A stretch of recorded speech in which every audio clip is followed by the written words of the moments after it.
నాని ఉన్నాడు కాబట్టి హిట్ 3 పై అంచనాలు ఉండడం కామన్. కానీ ఇతర భాషల్లో ఈ ఫ్రాంచైజీపై ఎందుకు ఆసక్తి ఉంటుంది చెప్పండి. అందుకే తన సినిమాపై వేరే ఇండస్ట్రీలు కూడా ఫోకస్ చేయాలని మాస్టర్ ప్లాన్ రెడీ చేస్తున్నారు నేచురల్ స్టార్. హిట్ 3లోనే అది అప్లై చేస్తున్నారు. ఇంతకీ నాని చేయబోయే ఆ ప్లాన్ ఏంటి? తెలుగులో ఫ్రాంచైజీ సినిమాలు తక్కువే. తాజాగా నాని అలాంటి ఒక వరల్డ్ క్రియేట్ చేయాలని చూస్తున్నారు. అదే hit franchise.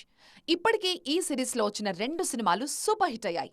First Vishwak Sen, second case అడవిశేష్కు బాగానే వర్కౌట్ అయ్యాయి. తాజాగా 3వ కేసుతో వచ్చేస్తున్నారు నాని. మే 1న హిట్ 3 విడుదల కాబోతోంది. హిట్ 3ని పాన్ ఇండియన్ సినిమాగా తీసుకొస్తున్నారు నాని. అందుకే ప్రమోషన్స్ లో స్పీడ్ పెంచేశారు. పైగా సినిమాకు నిర్మాత కూడా ఆయనే. దాదాపు 80 కోట్లకు పైగా బడ్జెట్తో హిట్ 3ని నిర్మిస్తున్నారు నాని.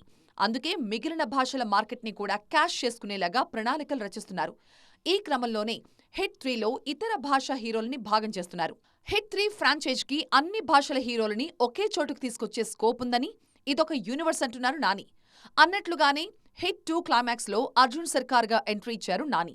అలాగే తాజాగా హిట్ 3 క్లైమాక్స్ కోసం మరో భారీ సర్ప్రైజ్ ప్లాన్ చేస్తున్నారు నేచురల్ స్టార్ నాని. ఈసారి తెలుగు నుంచి కాదు, తమిళం నుంచి హిట్ ఫ్రాంచైజీలోకి హీరోని తీసుకొస్తున్నారు. హిట్ 3 క్లైమాక్స్ లోనే హిట్ 4th కేసుకి సంబంధించిన లీక్ ఇవ్వబోతున్నారు. ఈ ఫ్రాంచైజీలోని 4వ భాగంలో కార్తీ హీరోగా నటించే అవకాశాలు కనిపిస్తున్నాయి. ఎందుకంటే కార్తీకి పోలీస్ క్యారెక్టర్స్ బాగా కలిసొచ్చాయి. అందుకే కార్తీతో హిట్ 4 ప్లాన్ చేస్తున్నట్లుగా ప్రచారం జరుగుతోంది. మొత్తానికి హిట్ ఫ్రాంచైజీని అన్ని ఇండస్ట్రీలకి విస్తరిస్తున్నారు నాని.